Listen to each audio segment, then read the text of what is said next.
Imagine walking into a room and instantly feeling the shift, the quiet judgment, the subtle eye roll, the tone that tells you loud and clear they don't respect you. You know the feeling. We all do. But here's the part most people never think about. What if the disrespect you tolerate has nothing to do with them and everything to do with what you allow? What if, right now, without even realizing it, you've been giving people permission to underestimate you, to dismiss you, to speak over you, to treat you like your presence is optional? And what if the power to change all of that has been sitting in your hands this entire time? Today, we're not just talking about disrespect. We're talking about how to become the kind of person nobody dares to disrespect. Not because you raise your voice, not because you threaten, beg, or demand, but because your energy, your confidence, your boundaries, your clarity make it impossible. If you've ever walked away from a conversation wishing you stood up for yourself, if you've ever replayed an argument in your head thinking, I should have said this. If you've ever wondered, why do people talk to me that way? Then stay exactly where you are, because the way you handle disrespect determines the way the world handles you. And after this, you'll never walk into a room the same way again. People talk about boundaries like they're optional, like they're a luxury for people with extra confidence. But boundaries aren't about confidence. Boundaries create confidence. They aren't walls that shut people out. They are lines that define who you are, what you stand for, and what you refuse to tolerate. When you live without boundaries, you become a character in everyone else's script. The moment you decide to establish them, you become the author of your own life. Most people who disrespect you aren't strategizing or plotting. They're simply testing limits, consciously or unconsciously. Humans push. It's what we do. And when someone encounters a person with no clear limits, no defined expectations, no voice that says, this is not acceptable, they take more. Not because they always want to hurt you, but because they're following the path of least resistance. You never want to be that path. Setting boundaries starts with one simple understanding. You are responsible for teaching people how to treat you, not by demanding respect, but by demonstrating how you expect to be spoken to, approached, and valued. This is not about confrontation. It's about clarity. Confusion breeds disrespect. Clarity prevents it. You cannot expect someone to honor standards you've never expressed. Too often, people stay silent in moments that matter. They let the rude comment slide. They laugh off the insult to avoid awkwardness. They absorb disrespect and pretend it didn't sting. But every time you stay silent, you train the other person. You teach them that you'll take it. And once they believe you'll take it, they don't stop. Establishing boundaries starts with presence, your inner stance. Before you say a word, you need to believe deep in your core that you deserve respect. If you don't believe that, no sentence you speak will carry weight. People can sense uncertainty. They can smell hesitation. You don't need to feel loud or bold. You need to feel solid, grounded, unshakable in your sense of self-worth. Once you have that internal foundation, the external expression becomes easier. Boundaries don't have to be delivered with anger or force. In fact, the strongest boundaries are expressed calmly. When someone crosses your line, you don't need to match their intensity. You don't need to justify. You simply state what works for you and what doesn't. Something as simple as, that tone doesn't work for me, or I don't appreciate being spoken to that way is enough. You're not debating, you're not persuading, you're informing. Most people get trapped because they fear that setting boundaries will upset others. And yes, it might. But here's a truth that changes everything. Anyone who gets angry when you set a reasonable boundary was benefiting from you not having one. And that is the exact person who needs the boundary most. You're not responsible for people's reactions. You're responsible for your standards. Respecting yourself sometimes means disappointing others. It means risking their discomfort so you can protect your well-being. And the moment you show you're willing to do that, you shift the power dynamic effortlessly. Boundaries are not one-time events.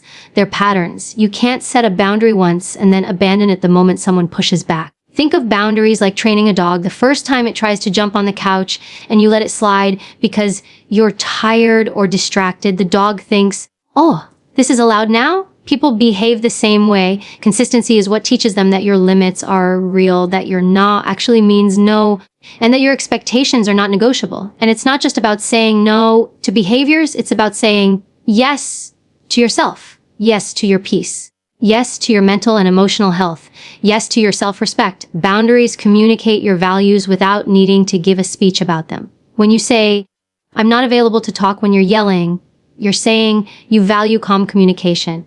When you say, I'm not comfortable with you speaking to me that way, you're saying you value respect.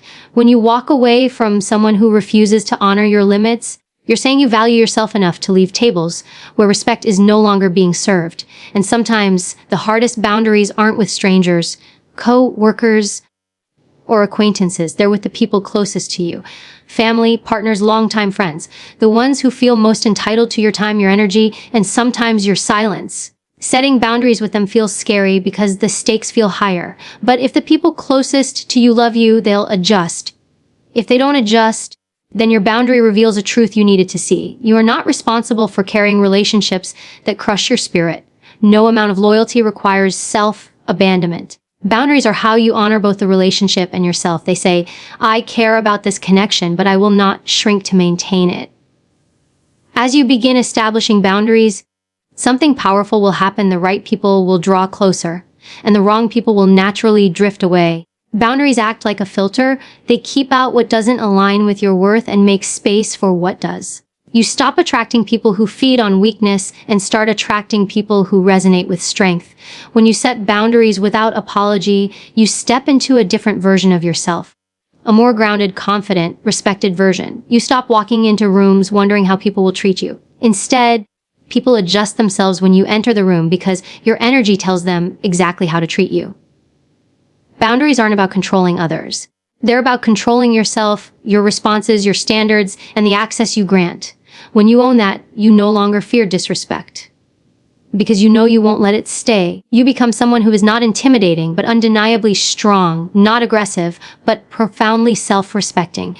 And that is the kind of person the world remembers. There is a moment, right before you respond, where everything can shift. Someone disrespects you, challenges you, talks down to you, or tries to provoke you, and in that split second, you feel the heat rise in your chest. Your instinct is to react. That instinct is normal, human, primal. But the moment you give into it, you hand over control. You let the other person dictate the rhythm, the tone, and the direction of the interaction. And if someone already doesn't respect you, the last thing you want to give them is power. The truth is this: the person who controls their emotions controls the entire room. Emotional control is not suppression, it's strategy. It's the ability to decide how you show up instead of allowing someone else's behavior to drag you into a version of yourself you don't respect. People who lack emotional control often leave conversations thinking, why did I say that? Why did I let them get to me? Why did I react?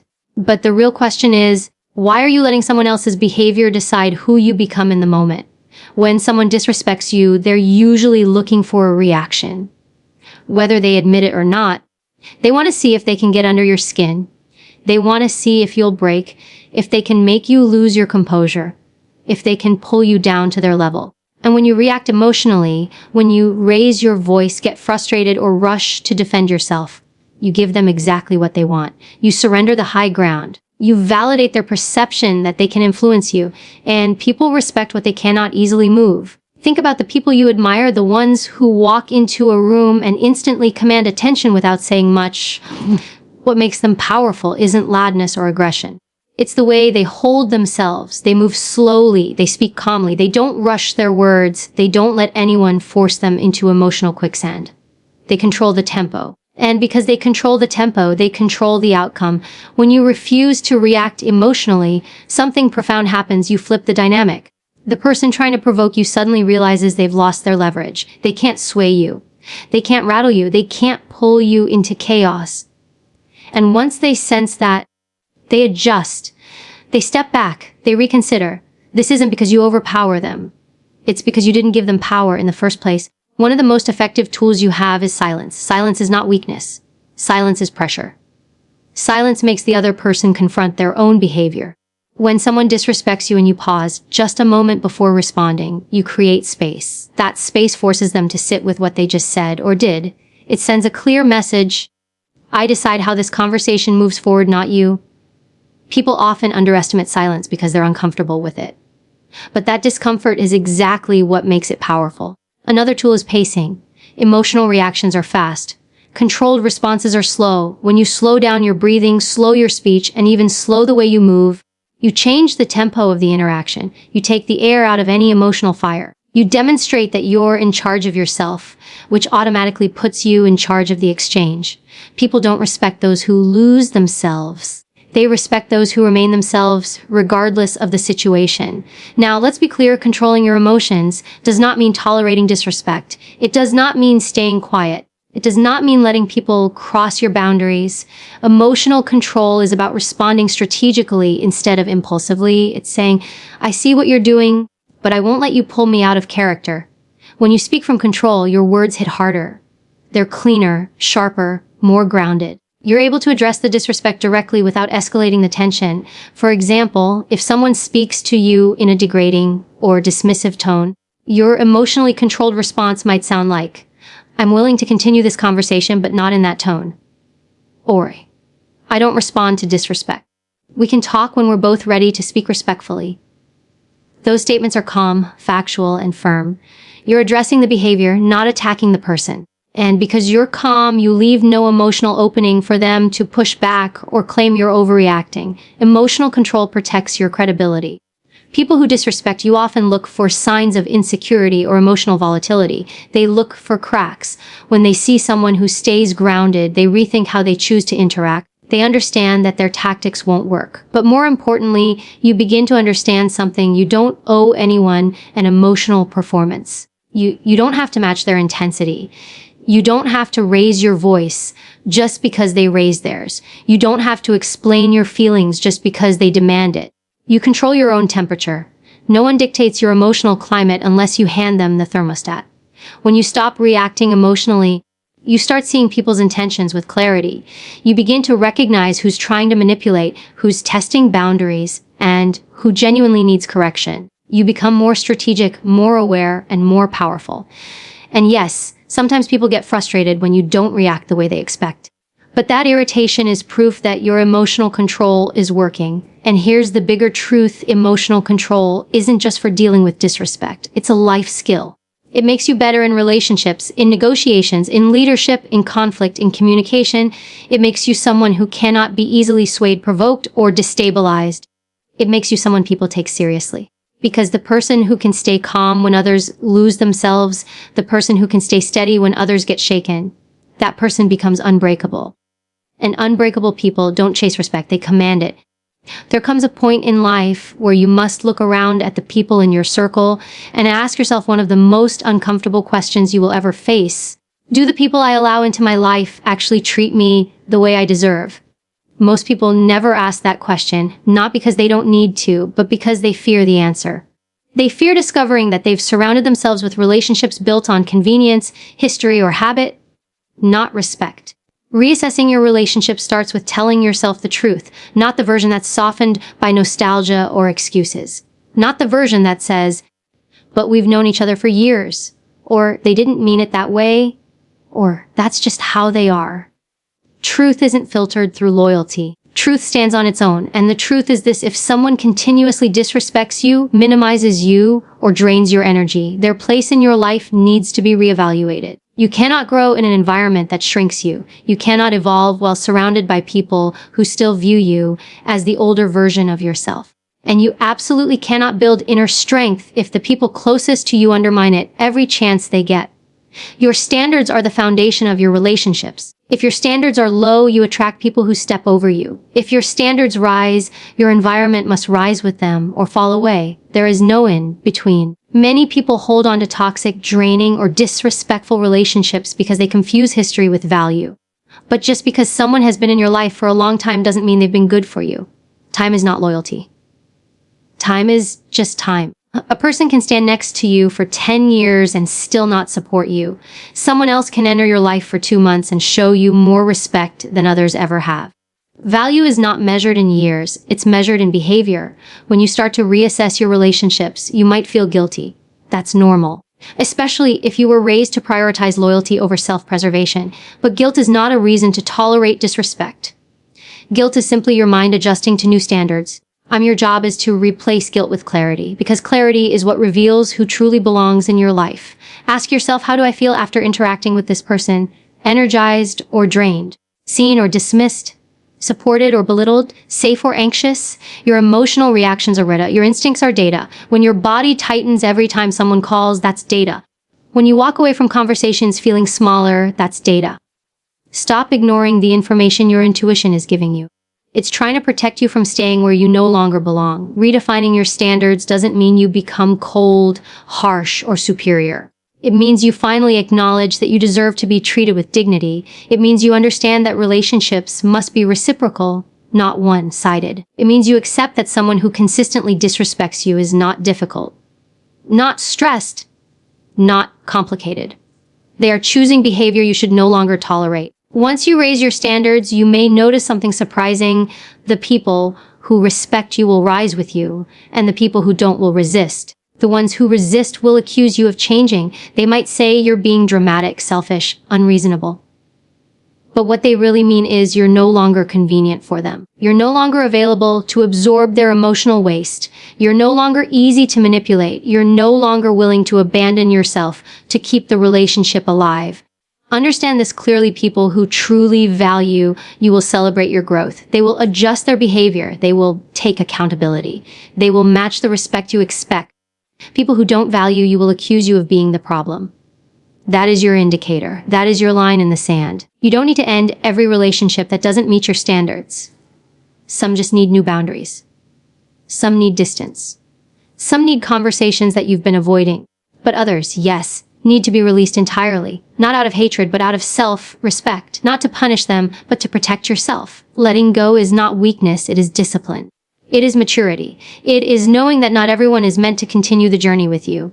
When you redefine your relationships, you also redefine yourself. You begin to stand taller. You speak with more clarity. You move with more purpose. You radiate a sense of self-respect that is impossible to ignore. People feel the shift.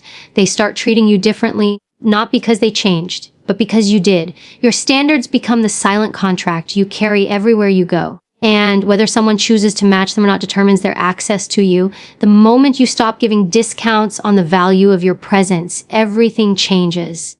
You no longer shrink to make others comfortable. You no longer tolerate behavior that damages your peace. You no longer justify why someone should stay in your life. You stop begging for respect. You start embodying it. And here's the truth most people overlook: when you upgrade your standards, you upgrade your life. New relationships, healthier dynamics, clearer conversations, stronger boundaries, deeper connections, they all unfold naturally. Because when you finally decide what you will no longer accept, the world aligns to give you what you truly deserve. Reassessing and redefining your standards isn't an act of rejection. It's an act of transformation. It's choosing yourself. It's recognizing that your life changes the moment you demand more for yourself. Not louder, not angrily, not emotionally, but confidently, quietly, and unmistakably. And when you do that, the people who belong in your life will rise to meet you, and the people who don't will simply fade into the distance where they were meant to go all along. Most conflicts, misunderstandings, and episodes of disrespect don't happen because people are cruel. They happen because communication is unclear. People can't meet expectations that were never spoken. They can't respect limits they don't know exist. And they can't understand your needs if you communicate them indirectly, hesitantly, or through emotional hints instead of clear statements. Mastering the art of direct communication is one of the most powerful ways to shift the dynamic in any relationship. It removes confusion, reduces tension, and reinforces your sense of self-respect. Direct communication isn't about being aggressive or confrontational. It's not about raising your voice or asserting dominance. It's about being clear. Clarity is a form of strength. When you speak directly, you eliminate the space where disrespect and ambiguity thrive. Most people don't intend to cross your boundaries. They simply don't know where those boundaries are because you haven't articulated them. And if you're waiting for someone to intuitively understand what you need or how you wish to be treated, you're setting yourself up for disappointment. The fear many people have around direct communication comes from childhood conditioning. Maybe you were taught to be nice, stay quiet, or avoid conflict. Maybe you learned that speaking up creates tension, or that your needs aren't as important as someone else's feelings. But being direct isn't rude. Being clear isn't mean. It's actually one of the highest forms of respect because it tells the other person exactly what they need to know to have a healthy relationship with you. One of the biggest shifts happens when you learn to communicate your boundaries without explaining or apologizing. Direct communication is efficient. It gets to the point. You don't need to give a 5-minute speech or justify your feelings. You simply express your limit in a calm, steady tone. I'm not comfortable with that. That doesn't work for me. I need you to speak to me respectfully if we're going to continue this conversation. I'm not available for this tone. These statements aren't confrontational. They're factual. You're stating your needs without emotional charge. You're not negotiating. You're informing. What makes direct communication so powerful is that it removes emotional noise. Instead of reacting or defending, you're clarifying. Instead of escalating, you're grounding. And because direct communication is delivered calmly, the other person has no emotional chaos to push back against. Their only option is to address your words, not your emotions. Another important aspect is eliminating indirect speech. Many people try to soften their message out of fear of conflict. They say things like, maybe we could, I kind of feel like, or I guess it would be better if. These phrases dilute your message.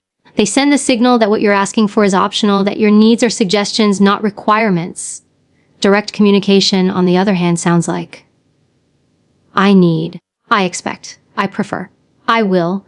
These phrases signal certainty. They show the other person that you're rooted in your truth. People respect certainty. They respond to clarity. When you speak decisively, others adjust accordingly. Direct communication also means addressing issues as they occur instead of letting resentment build. Many people avoid saying something in the moment because they don't want to create tension. But every time you swallow your frustration, it doesn't disappear. It just grows quietly. Eventually, it bursts out in ways that feel disproportionate or emotional, which then undermines your position. Speaking up early prevents resentment from taking root. It keeps the relationship clean, honest, and manageable. It's also crucial to address behavior, not character. Direct communication is precise. Instead of saying, you're disrespectful, you say, when you cut me off while I'm speaking, I feel disrespected. This keeps the conversation focused on the action rather than the person's identity. People are more receptive to feedback when they don't feel attacked. Your goal isn't to label, it's to inform. Another key part of direct communication is listening with the same clarity you expect from others. Communication is a two-way exchange. If you want people to listen to you without interruption, defensiveness, or assumptions, you must offer the same. When someone responds to your direct communication, hear them fully. You don't have to agree, but listening builds trust and mutual respect. There is a moment in everyone's life when they realize that no matter how hard they try to control the behavior of others, the world will always contain people who criticize, belittle, underestimate, or disrespect them. It is inevitable. You cannot eliminate disrespect from the world, but you can absolutely eliminate its power over you. And that begins with strengthening your internal identity. Your internal identity is the foundation you stand on when the world pushes against you. It's the truth you carry about who you are, your worth, your values, your strengths, your boundaries, and your purpose. When this internal identity is weak, the smallest rejection can shatter your confidence. A rude comment feels like truth. A dismissive glance feels like judgment. Someone's bad mood becomes something you think you caused. But when your identity is strong, disrespect rolls off you like water off a stone. You don't internalize it, you don't personalize it, and you certainly don't let it redefine you. People who disrespect you often do so because they sense uncertainty. Human beings react to energy more than words. If your energy quietly asks for validation, someone will withhold it. If your energy fears rejection, someone will test it. If your energy doubts your worth, someone will mirror that doubt back to you. The world reflects what you project. This is why strengthening your identity isn't just important, it's essential. A strong internal identity starts with knowing your value independent of anyone's opinion. That means you don't need approval to feel confident. You don't need validation to feel secure. You don't need applause to feel worthy. You become someone who is centered in themselves, someone who knows their truth even when others try to distort it. You carry yourself differently. You speak differently. You move through life with a quiet but undeniable confidence that commands respect without demanding it. When your identity is weak, disrespect feels like an attack on your entire sense of self. But when your identity is strong, disrespect feels like noise, unpleasant, yes, but irrelevant. A mosquito buzzing near your ear is annoying, but it doesn't define you. That's how disrespect feels when you've built real inner strength. Building that strength requires honest self-reflection. You must take inventory of the beliefs you carry about yourself. How many of those beliefs are actually yours? How many are borrowed from childhood criticism, past relationships, failures, or moments when you didn't know better? How many are based on what someone told you when they were hurting, projecting, or insecure? Most people live with an internal identity shaped by fear or pain. They learn to see themselves through someone else's distorted lens. And because that identity feels familiar, they cling to it, even though it diminishes them. Strengthening your internal identity means challenging every belief that makes you shrink. It means asking, is this actually true? Or did I accept this because I didn't know who I was yet? Once you start replacing those old, limiting beliefs with truths rooted in your real worth, everything changes. You stop seeking permission to be yourself. You stop apologizing for your presence. You stop accepting behavior that contradicts the respect you know you deserve. A strong internal identity also comes from keeping your promises to yourself. Every time you set a goal and follow through, you reinforce the belief that you can rely on yourself. Every time you make a decision that honors your well-being, you strengthen your sense of self. Confidence isn't built by receiving compliments. It's built by witnessing your own consistency. Nothing strengthens identity more than self-trust. Another crucial part of this process is learning to manage your internal dialogue. The way you speak to yourself becomes the blueprint of how you allow others to speak to you. If your inner voice criticizes you, doubts you, belittles you, or constantly points out your flaws, then when someone else disrespects you, it won't feel foreign. It will feel familiar.